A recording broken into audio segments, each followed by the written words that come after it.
So we've had an interesting turn of events as of November 13th, 2025. It seems that CSIS Director Daniel Rogers, who I've spoken of in numerous videos, as being involved in orchestrating many of these criminal harassment campaigns against law-abiding Canadian citizens for Orwellian thought crimes, or for the horrendous crime of speaking out against police corruption or police and RCMP involvement in drug trafficking. That individual has all of a sudden be involved in a whole bunch of press conferences, and it seems that he was sent out to do some sort of a public image campaign. And the timing couldn't be more interesting, could it? Because this occurs just no more than 6 days after I mentioned in a recent video the things that this individual has been involved in, spoke about that, and spoke about how he more or less hides in the shadows and keeps himself completely free of any accountability for his actions.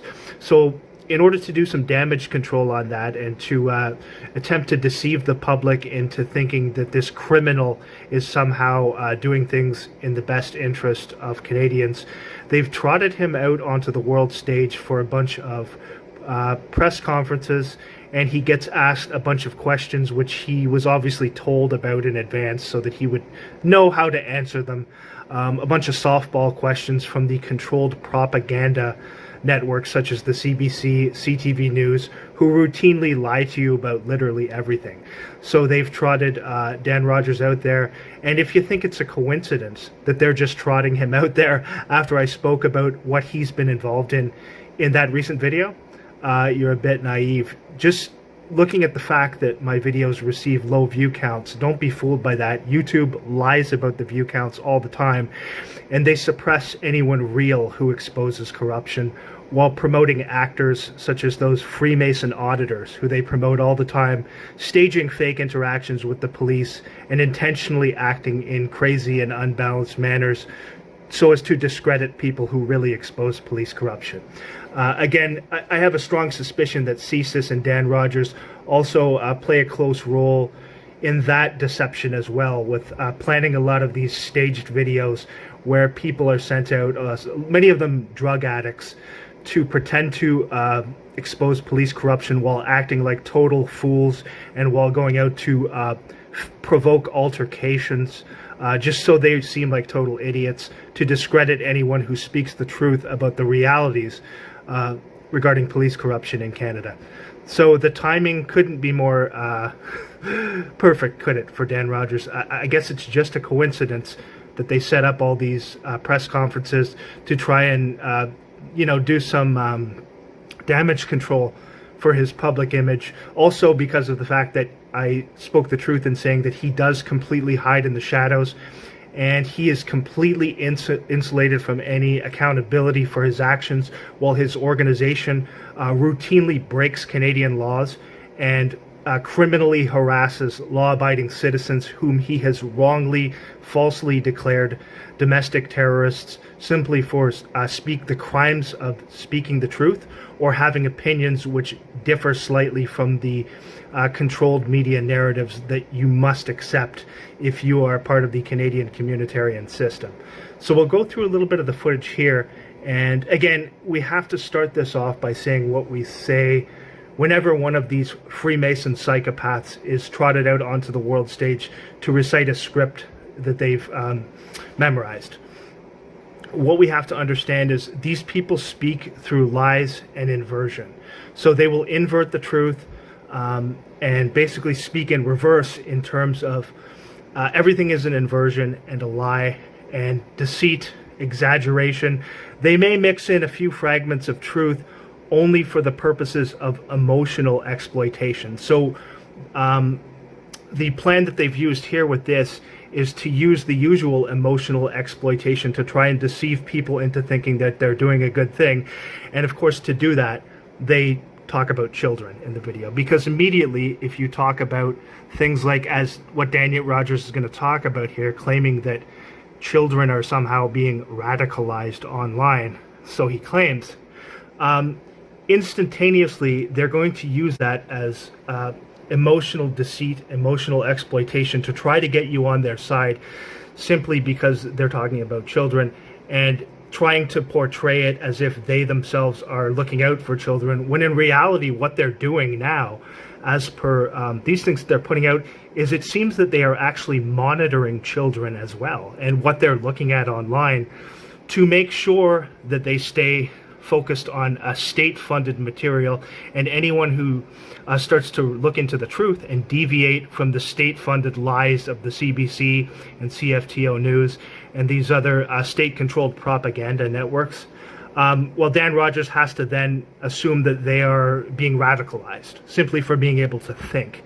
And of course, he'll make up a bunch of lies, and his organization will stage a bunch of fake skits using the fake witnesses and actors who they use also to go around slandering people and lying about good, honest people who report police corruption and police involvement in drug trafficking. He'll use those same people to set up a bunch of skits, which will be also coordinated with the media, where they'll say there's a whole bunch of radicalization going on, and we have to do this to protect you from this quote-unquote radicalization. And they will make all of that up, stage these skits, and then say, well, we're justified in doing what we're doing because of this. We're justified in monitoring people inside their own homes, completely removing all of their privacy, just due to some arbitrary things that we make up about them to justify that. So we'll go on here and listen to some of what Mr. Rogers has to say here. And again, I'd like to reiterate, it's important to note that this man has not made any major public appearances prior to this.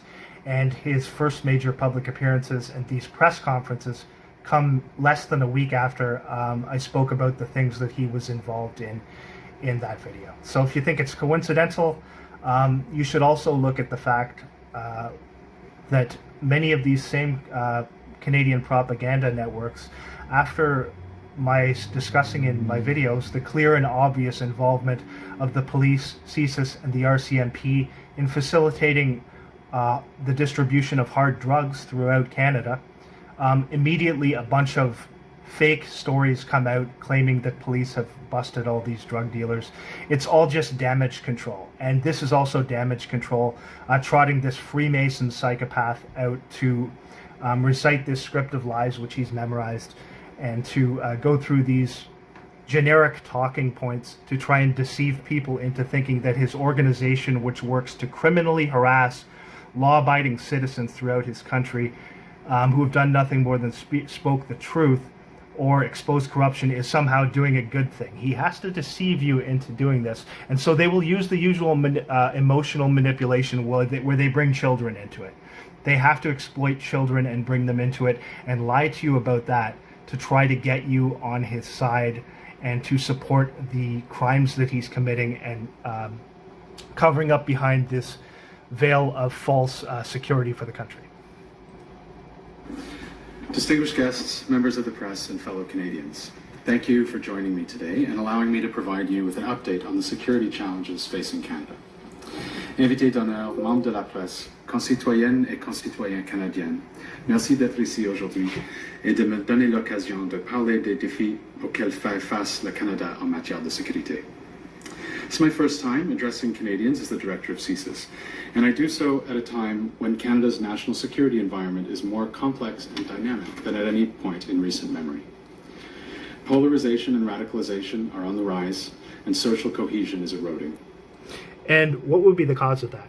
Now let's just take a look at what really is causing that. Could it be the propaganda that's continually put out, fragmenting people into the two sides of the left and right, which is continually pushed by the intelligence agency controlled media?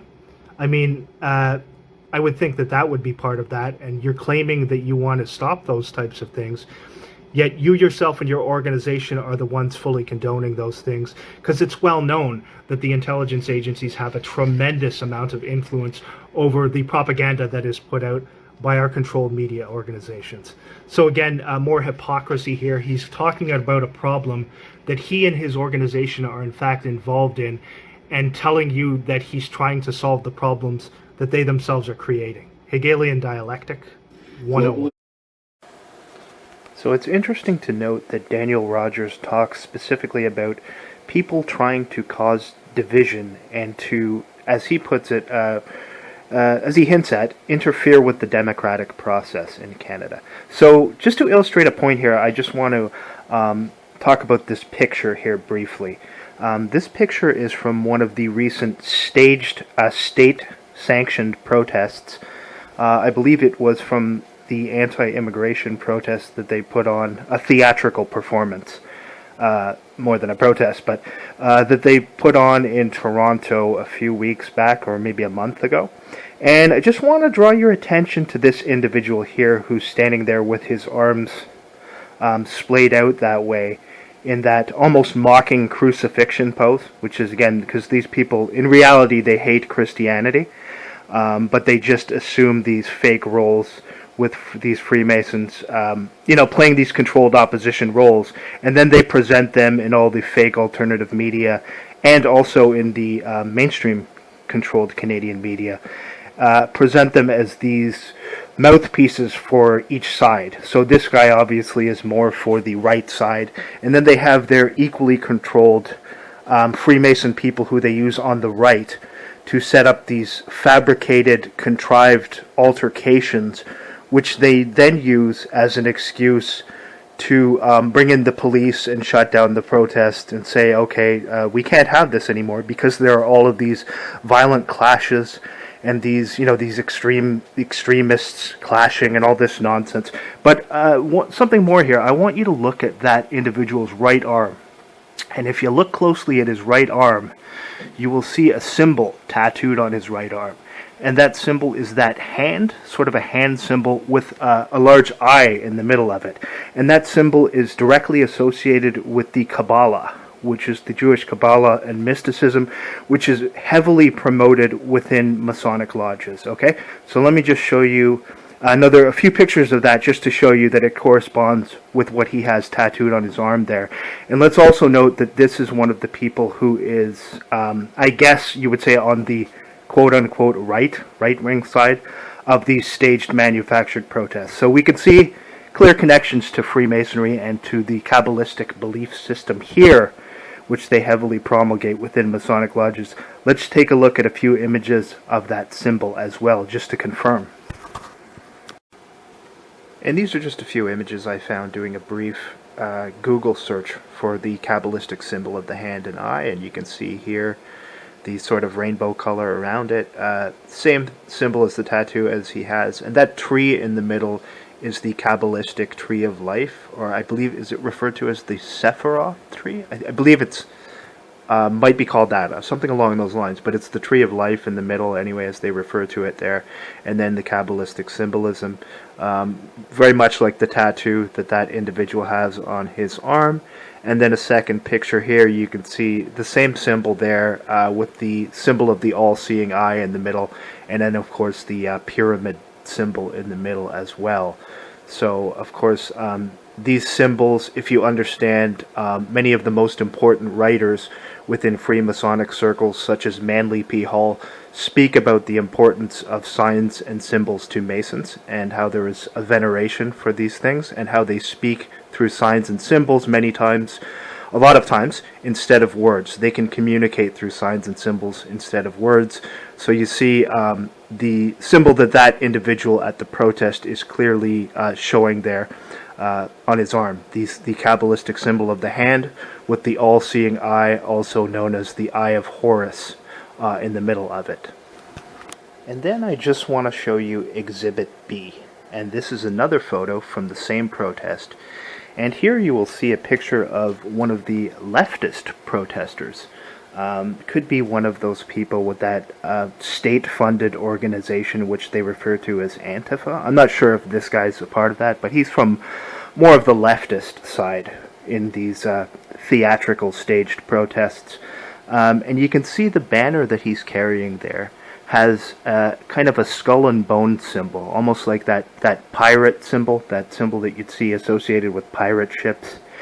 And of course that symbolism is also closely associated with the military, and of course you can see the symbol of the Order of Skull and Bones, which of course is directly connected to the CIA, because it is well known that many members of the Order of Skull and Bones go on to be members of the CIA. For example, Bush Jr. and Sr., both being members of Skull and Bones, and of course Bush Sr. going on to be head of the CIA as well. So connections to the intelligence services. And again, we've also spoke about how Freemasons and those within these occult organizations which have direct ties to our intelligence services speak through signs and symbols. So again, he's just carrying this to let people know, right, that there's associations with this protest and the intelligence agencies. And again, that symbol, of course, closely associated also with the military, where they have that Punisher symbol with the skull. You see a lot of people online, interestingly enough, in the comment sections, also showing either the skull and bone symbol or that Punisher skull symbol. And that's also, it's just utilized, sorry about that, it's just utilized to let people who are in the know understand what this really is, understand that they're controlling it and that it's just a staged state-run protest. And of course, what we're seeing at these protests as well is connections with the state-funded media and with the fake alternative media like Rebel News, where they will have all these people there who are sent to orchestrate these staged theatrical altercations, right? They'll stage all these fake fights and things like this, and then they'll put it out there, and of course they've conditioned people to want to see nothing but fights and conflict and mindless nonsense like this online. So they'll put it all out there and it'll get a lot of views, and then they'll also use these staged altercations at these fake protests where the intelligence services control both sides of the protests while pretending to give people the illusion of democracy.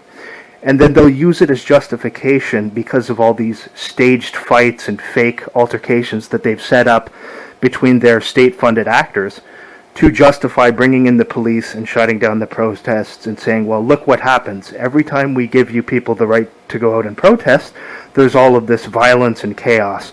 So we have to shut down your right to protest. So it all falls in perfectly with the plan orchestrated by our intelligence services throughout the Five Eyes countries.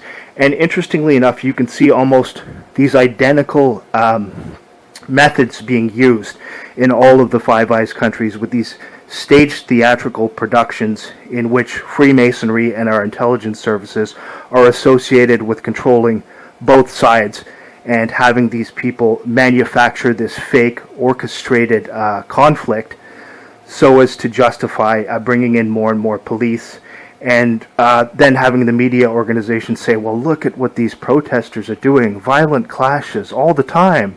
Look at what happens when we allow them the right to have free speech and freedom of expression. We have to shut this down.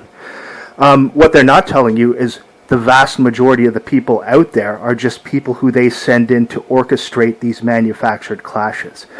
So the reason I'm showing these pictures is to illustrate my point of how deceitful and dishonest Daniel Rogers is when he talks about people trying to divide and cause conflict and affect the democratic process within the country. Who's really doing that, Daniel? Who's really directly connected to doing that? Yes, I think we know who it is. Events are unpredictable and competition between states is intensifying. Our global environment emboldens competitors, attempts to interfere and spy, and advancements in technology enable our adversaries while challenging us to adapt. All aspects of national security have risen in urgency and in priority, and the demands on our service are unrelenting, and there is no clear path to it. And yet you're spending your time terrorizing and criminally harassing me as I attempt to go to my job, sending criminal biker gangs to stalk and harass law-abiding citizens, sending police to follow and stalk people continually everywhere they go, even though they're law-abiding citizens who have done nothing more than speak the truth, which deviates from your criminal compulsive lying narrative of your controlled state-funded propaganda networks. That's what your organization is spending its time doing, despite your lies here. A simpler future. But while challenged, CSIS has remained strong and able. We have trusted partners in Canada and abroad, and together with them, we've acted decisively to keep Canadians safe. Our intelligence professionals devote themselves to protecting the rights, freedoms, and safety of all in Canada. And this is all nothing but complete and utter nonsense and lies. They don't keep people safe at all. They terrorize and criminally harass law-abiding Canadians simply for the crimes of being able to think outside the box. People who may question some of the totalitarian things that are being pushed, people who questioned things during the COVID situation. It is well known that many of the people who weren't actually controlled, and part of that entire psychological operation of the trucker convoy, which they set up as a honey trap operation so that they could try and draw out some of the real people who opposed these tyrannical measures. The real people who weren't those state-funded actors who they sent out to flood the streets were put on watch lists to be harassed, criminally stalked, and terrorized. And we'll talk about the reasons why he won't disclose the actual methods that his organization uses shortly. I think it's pretty obvious why he won't openly disclose that, considering what his methods, the methods they utilize, actually are. Even when they aren't aware of it, Canadians benefit greatly from their work. Now he has to go on to their usual tactic of using staged fake terror events to justify the removal of basic rights and freedoms and creating a surveillance state. He has to do that. They have to always use emotional exploitation and deceit to push through these totalitarian agendas. And that's what it ends up in. That's what the end result is. It's to justify more and more surveillance, to justify having police everywhere, even though they're completely not needed, based upon fabricated events that these criminals have created over the years. And that's been going on for quite some time now. And the lies remain the same, and they stick to the same deceitful playbook every time they trot these actors out here to spew these lies. I'm going to go through. And a 15-year-old Edmonton area minor was arrested for terrorism-related offense as RCMP investigators feared they would commit serious violence related to Com764, a transnational violent online network that manipulates children and youth. Okay, now it must be pointed out that most of these online networks are set up by these people, the intelligence agencies, and this is more than likely fabricated, what he's referring to there. I don't know the specifics of that event in great detail, but I do know that they set up many of these online groups just for the purpose of fabricating these fake events, which they can then use to attempt to justify more of a police state, bringing in more of a police state and bringing in more surveillance everywhere. They have to fabricate these events because the things that they're bringing forth just aren't happening. So they use the Hegelian dialectic. They create the problems themselves. They try to push for a reaction from the people who they've deceived. And then when there is a bit of a reaction, they then come in and offer you the predetermined solution, which is always more surveillance, more police everywhere, until it comes to the point where they're having armed military personnel everywhere walking down your streets, due to nothing more than mostly fabricated events that they've used to justify this.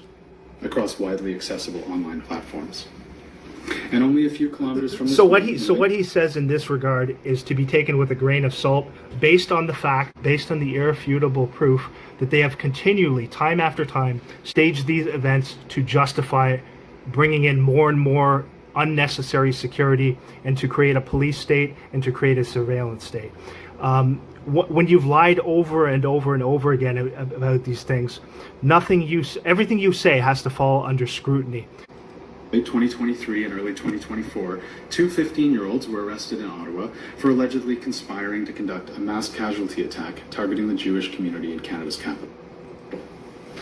Did that happen, or was that just fabricated? Again, we have extensive evidence that over and over again, your organization and other intelligence services fabricate these events simply to justify asking for more money to bring in more and more police and to create a military police state and basically to create a surveillance state, and also just to justify what you're doing, which is really in reality, for the most part, just terrorizing your own citizens, terrorizing people on behalf of private interests, for personal reasons, on behalf of the state, and not actually doing anything that you say you do. So naturally, anything that you bring up in this regard has to fall under the utmost scrutiny, since your organization has been known to lie over and over and over again with regards to staging these contrived events in order to justify more and more totalitarianism.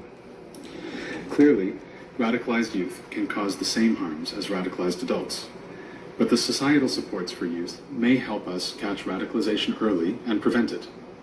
So he has to what he's getting at here is he has to monitor your children in your own home. They have to have surveillance to monitor your own children in your own home, because you can't just have the parents do that. You can't just have the parents be responsible for what their children are looking at online. No, they have to have people monitoring you and your children in your own home due to fabricated events that they've made up to justify this absurd tyranny. Why CSIS joined the RCMP and our intelligence partners from the United Kingdom, the United States, Australia, and New Zealand in release. Okay, so you hear that again, and he's referring to the Five Eyes intelligence services, all of whom are interconnected. So if CSIS has you on a watch list for probably doing something good, like speaking the truth or speaking out against corruption, which is the main reason why they target people in those areas in Canada and all those other countries. If you move to one of those other countries in the Five Eyes intelligence community, such as New Zealand, the UK, United States, Australia, you will be targeted in exactly the same way, because all of these intelligence services are interconnected. And so that is the Five Eyes intelligence service that Rogers is referring to here. A joint public report in December 2024 highlighting the evolving issue of young people and violent extremism. It provides advice to parents, most of which is fabricated, I might add, guardians, and others with information to help them identify early concerns and address youth radicalization before it's too late. Fortunately, only a small number of youth or adults with extreme views resort to violence. But when they do, the consequences are devastating. But you would have us believe there's a lot more, since so many of these events that are talked about in your controlled propaganda networks, such as the CBC and CTV News, are staged. They are staged and they're absolutely fabricated, and you use actors, you use people who are community-based agents who train their children, very sick people who train their children to deceive, lie, spy on their neighbors. You use them to partake in these activities, and you stage fake events with them in coordination with the media. And you put these events out there and try to use these events as justification for your services to enact more tyranny against its own citizens, simply for speaking the truth and being honest and upstanding. Meanwhile, you facilitate and enable criminals to operate freely. You facilitate the drug trade. There's no question about that. We can say for certain that our intelligence services, the RCMP, and local police in Canada are fully involved in that. And I'll tell you exactly why shortly. Anything he says regarding these quote-unquote so-called attacks has to fall under the utmost scrutiny, since his organization, in coordination with the controlled propaganda media news networks in Canada, have been proven over and over and over again to be liars who have fabricated these events in order to justify tyrannical agendas to be pushed to suppress the freedoms, the basic rights and freedoms of Canadian citizens who aren't already a part of their communitarian system. And that is a large number of people who they control, and that is why they are so that is why they can so easily push through these deceitful agendas, because they have all these people who are willing to lie and deceive, endless amounts of people who they can use as false witnesses, people who will deceive, people who will partake in these false flags and lie about literally everything, including the exploitation of children, including even going so far as to fake the deaths of children. And of course, these people who they use are well paid for their efforts. So anything he says regarding this has to fall under the category of potential emotional exploitation, which is what these intelligence agencies do to try and deceive you into accepting new tyrannical laws. And it also has to fall under extreme scrutiny, since these media organizations are identical to the boy who cried wolf, over and over and over again, pushing fabricated events as being real, provably fabricated events as being real, such as just one example being the event at Parliament Hill, where all of these major Canadian news organizations claimed there was a terrorist attack. And during that supposed active shooter event at Parliament Hill, which all of these media organizations reported on, all of these Canadian propaganda networks all reported identical stories on, we can clearly see in CNN's footage of that event an Ottawa police officer carrying an automatic rifle, looking directly at the media cameras and bursting out laughing, along with another officer who was doing it next to him as well.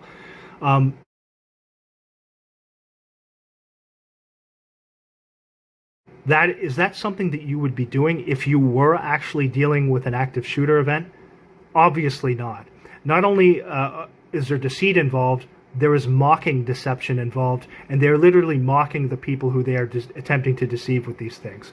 So these are the things that come into play every time this man talks about these quote-unquote events, which he and his organization have been known to use over and over and over again, as have the other intelligence services in the Five Eyes countries, to justify invoking new tyrannical measures to restrict freedoms. 60 victims injured. Ces résultats tragiques auraient été plus élevés si le SCRS et nos partenaires chargés de l'application publique sur l'ingérence étrangère et le travail de la défense.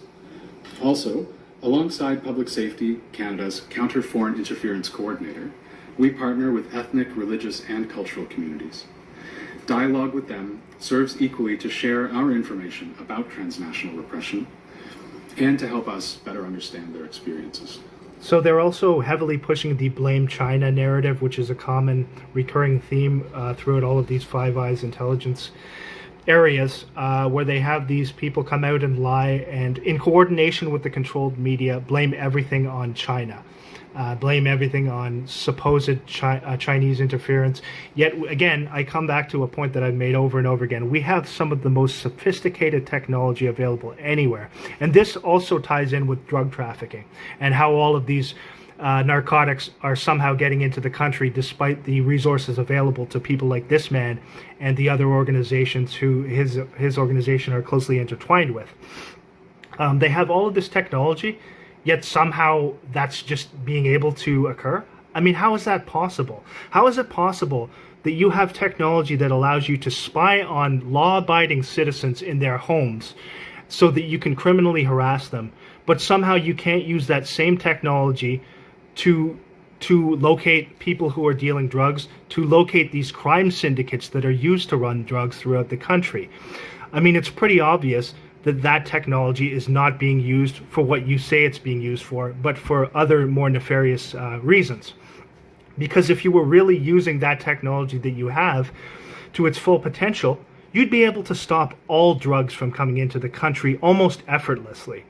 Yet over and over we hear these fabricated stories about how somehow all of these drugs are getting in, and now if these drugs are getting in with that technology available to you to spy on literally anyone, that could only be happening with complicity of our intelligence services and our law enforcement. There's no other conclusion that can be drawn, despite the endless lies that these controlled propaganda news networks, which I might add, people like this man here literally tell these news networks what to say. Let's not make any mistakes here. They're bringing him out and making it seem like this is something where he's appealing to them. In reality, he's above them. He's a representative of the Crown, and the Crown will dictate exactly what happens and what is put out on these media organizations. So it is complete and utter nonsense to have these stories put out about all this crime that's going on and all of the drugs that are in the country, and to claim that these people somehow aren't able to stop it. How utterly incompetent would they, CSIS, the RCMP, and law enforcement be, with the type of sophisticated technology they have to spy on law-abiding citizens in their home, to not be able to use that technology to deter drugs from being distributed throughout the country and to bust all the drug dealers and get all of the hard drugs out of the country? They could do that in a heartbeat. So we can tell, obviously, the only clear and obvious conclusion is that these people are fully involved in it. they are facilitating it. They are involved in it, and they're involved in the facilitation of these activities. And we can see for sure that they use these controlled propaganda news networks to cover for their crimes and to create fake boogeymen, making up ridiculous lies like saying there's Mexican drug cartels operating in Canada. So if that's the case, it comes back to the more obvious question: how incompetent are the RCMP to have not shut that down with the type of technology to spy on all of their citizens that the RCMP and CSIS have? It would not be possible. If they were actually doing their jobs, that would all be shut down, and we wouldn't have hard drugs in the country, and we wouldn't have these criminal organizations who are seemingly allowed to freely operate due to police corruption, Freemason police corruption in this country. It would not be happening. So we can tell that these are absolute bold-faced lies that this man, his organization, and his controlled propaganda networks routinely disseminate to deceive people. And defend Canada's interests whenever it becomes necessary. For example, we've provided Inuit and territorial governments with information that empowers them to take into account national security interests as they make decisions about economic and research opportunities with foreign companies and investors. Yeah, and you've probably given them information to deceive them into stalking their own people as well. I'm sure that's happened as well, because I'm sure there are people within those communities who are awake to your corruption and the crimes that you and the police are involved in committing, and who are awake to the drug trafficking situation. So, of course, you would go to people within their communities and attempt to turn those people against them, which is what you do. You turn people against each other, manipulate people to harass and terrorize otherwise good, fine, and upstanding, honest people. And to do this, you often use criminals and the dregs of society to assist you in these measures, who you allow to freely operate. If he was actually interested in exposing the people who are involved in causing division and disrupting the democratic process in Canada as he claims, then Dan Rogers would have CSIS investigating many of the Canadian Masonic lodges who are used to insulate these criminal activities, which are clearly in operation to fragment and destabilize so many of the foundations within the country, including the right to free speech, the right to protest. If people can't go down to a protest and voice their views in a democratic manner, if instead huge amounts of state-funded actors are being sent to control both sides of the protest, which with people who have already purposefully been fragmented into two sides to destabilize and turn the population against each other, and if we can see clear and direct connections to these operations being drawn between Masonic lodges and the corrupt criminal police who also take part in staging these protests and the fake altercations at these protests. If clear connections can be made, and yet CSIS completely ignores this and won't have any part of even acknowledging, or let alone acknowledging or investigating any of these things which can be provably drawn, the connections can be provably drawn to Masonic lodges, what does that say about their legitimacy and credibility as an organization that is really legitimately trying to protect people? I think we can draw the clear conclusion that this is all nothing more than fabrication on his part, and clearly he knows that these things have direct connections to Freemasonry, but being a Mason himself, he won't break his oath of silence, and he won't speak to expose any of these things, and we know exactly why that is. Rogers pontificates self-righteously about the supposed challenges facing his organization, while being deceptively evasive about the clear and obvious facts concerning the origins of these manufactured problems, which our own intelligence services and the criminal factions that operate above the law within Canadian police departments and Masonic lodges helped to create. The relentless barrage of lies that this psychopath uses to attempt to conceal the truth, and his willingness to exploit and manipulate any members of the public, young or old, seem to know no boundaries. For obvious reasons, during this recent array of staged news conferences, Daniel Rogers, the director of CSIS, declines to disclose any information relating to methods that his organization uses against people who they have declared potential domestic terror threats. Here, I will discuss some of the methods that his organization uses based on my own personal experiences as a subject of over 4 years of their criminal harassment, despite being a law-abiding citizen with no criminal record. And for obvious reasons, Daniel Rogers declines to disclose any of the methods that his organization uses when they are dealing with quote-unquote potential domestic terrorists. And the reason for that is because these methods are extreme and are cruel and unusual punishment and would not be accepted by most of the public if they knew that they were utilizing these methods, particularly against people who have committed no crime and who they are just slandering and targeting and creating fabricated justifications for doing these things to.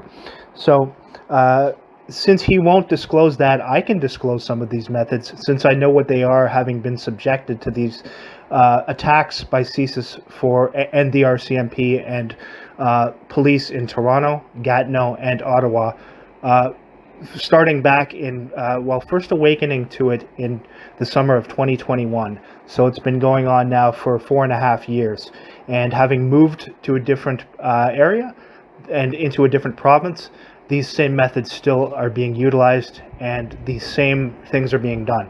So some of the methods that they use are subjecting the target to extreme noise harassment all the time. They have people who are given specific state-funded vehicles on loan, and they use these vehicles.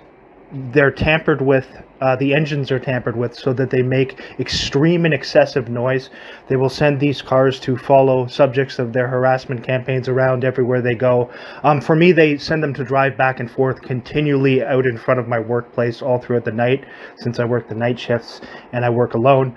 Knowing that I'll hear this, they send them to do that all throughout the night. They also work with criminal motorcycle gangs who swarm around, harass, stalk, and attempt to intimidate the law-abiding citizens who CSIS has slandered and put on these watch lists. So there's a clear connection to, literally a clear connection to criminal gangs who they use. As well, some of these motorcycle gangs have connections to the police and the military as well. And you can also find clear connections to drug trafficking with these motorcycle gangs, which CSIS uses at their disposal to criminally harass law-abiding citizens. So that is part of the noise harassment campaign that they also subject you to. And for an extended period of time, they have been having these motorcycle gangs continually follow me around to harass me, to threaten and attempt to intimidate me as I simply try to go to and from my job. And then when I'm at work, they have them drive back and forth in front of my workplace all throughout the nights. Although they've cut back on that a little bit recently, since I've shown how much of it they've done in my videos. They've recently cut back on that. But that part of that could be attributable to the colder weather. So other methods that they use are as follows. First of all, they will have people in law enforcement, the police, the RCMP, compile extensive dossiers of lies, fabrications, slander, which are used to enlist people all around the subject of the harassment, neighbors, acquaintances, co-workers, sometimes even friends and family members, to take part in doing this 24/7 surveillance on the subject of the harassment. And of course, to do this, they have to utilize all lies to justify trying to get these people on board to do this. So extensive slander campaigns are utilized, and it doesn't matter if the subject of the harassment moves to a new neighborhood or even a new province or even a new country.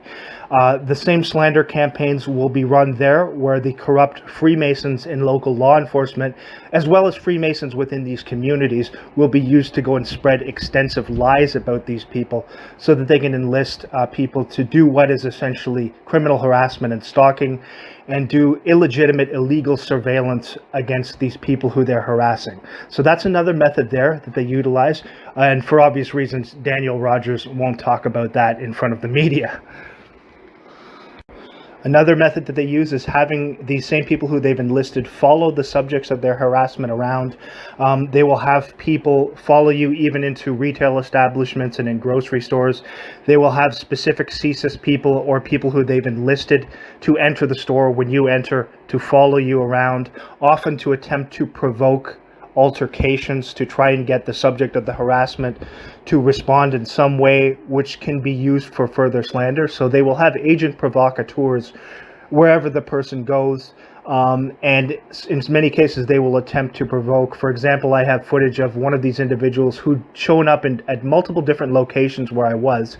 I believe he was sent by CSIS, following me around a grocery store, entering when I entered, attempting to slam his cart directly into mine. And after I narrowly avoided him when he tried to slam his cart into me, he then proceeded to continue to follow me around the store and then leave at the exact time I was leaving and follow me out. And then this same individual, this bald guy wearing a blue shirt, happened to show up at a totally different location when I was down by the waterfront, and he was sent to walk directly up to me and stand right next to me. And this is all done because the subject of the harassment will know it is openly breaking Canadian laws. It is criminal stalking and harassment. And so they are trying to provoke some sort of a response from the subject where the subject gets angry and confronts the person, which can then be recorded by the countless false witnesses that CSIS employs to slander the person. It can then be recorded and then presented as fabricated evidence to attempt to push lies that the subject of the harassment is somehow mentally unstable. So these are methods that they use because everything that they use in these harassment campaigns has to be contingent upon deceit, since the people that they're harassing with these methods, for the most part, have done nothing wrong and have broken no laws. They have to fabricate these things to justify the criminal harassment, which usually stems from either the person speaking out against corruption, in some cases being a whistleblower, exposing police corruption, exposing corruption within public service sectors. And in other cases, it is literally passed on down where they target entire families. As hard as that is to believe, that has been my personal experience, where they've also targeted other members of my family. Although this system seems to have been in place in Canada for a long time, how active of a role CSIS themselves as an organization were playing back in those days, I don't know. But certainly the methods were the same, and these are the same methods that we can show correspond with methods that the East German Stasi would use against people who they consider to be dissidents, and that other communist regimes such as those with communist despot Vladimir Lenin would use to attack people who they felt were going against state-funded narratives and not following the directions of the state. So these same cruel and unusual punishments, which have to be used in deceitful ways, and also there are extensive methods used to try to discredit people if they try to bring forth footage to expose this online. I'll talk about that a bit in some of the future videos as well. But getting back to more some of the methods that they use, the reasons are obvious why Daniel Rogers won't disclose any of these methods, and a few more here. 24/7 surveillance, even within the home of the subject, is another method that is utilized. And this surveillance, they want you to know that you are under surveillance 24/7, even in your own home. And so they are using a lot of the advanced technology to do this. I can't claim to know exactly how that technology is used, but I can say for certain, based on my extensive documentation, that there are too many things that I've recorded that would lead me to the clear conclusion that there have been surveillance within all of the homes I've lived in for the past 4 years, and possibly even going back years before I was awake to what any of this was. So that is another thing. They will use this surveillance also to let the subject of the harassment know that they're being surveilled by having people exit at the same time they exit, having neighbors come out of the house at the same time they exit or go inside at the same time, and also by having people, if you live in one of these apartments or condos, oftentimes they will have people do things such as tapping on the floor or making some sort of noise. And that is another thing that is utilized within the homes. They will have people who, especially if you're in an apartment complex or in a townhouse, that's why they want everyone in those places where they're as close as possible to their neighbors in these smart cities, because they will have these people make excessive amounts of noise, sometimes stomping on the floors if they're above you or banging on the walls. And then if you say anything about it, they're to say you're crazy and then call the police. So these are methods that they use. And all of these things done in a very deceitful way, and it's obvious why Daniel Rogers doesn't want to talk about these things, that they're involved in enlisting people to do these things. Because what is going on beneath the surface is there is a lot more than what you see on the outside. And so it's a very extensive program that goes on, and once you start to understand this, you also understand that there are things going on in this country where they control very large segments of the population, and they have enlisted them in general, and they get benefits and perks for doing whatever the state wants them to do. And these are the people who they will use as false witnesses to fabricate evidence against people who they're harassing, and also to participate in staged false flag events. And some of them are even willing to exploit their own children, sadly enough, just to get material benefits from the state. Another method that they use is stalking and harassment by corrupt Freemason police officers, firefighters, people in ambulances. They will use these vehicles to subject you to noise harassment with sirens wherever you go. They will have them follow the people who they're targeting in this way. They will have them work in coordination with these deceitful members of these communities who they have enlisted to lie about these people, to all gang up on the person and attempt to create fabricated instances so that police can write false reports, falsely claiming that the people who they're harassing somehow have quote-unquote mental health issues, when in fact the people who are doing these things are the ones who are very sick and who have mental health issues. But a lot of it revolves around methods that they use to completely isolate the people who they're harassing from any support services, so that they are as vulnerable as possible, and so that they can try and discredit them as much as possible as they continue these cruel and unusual harassment tactics against them.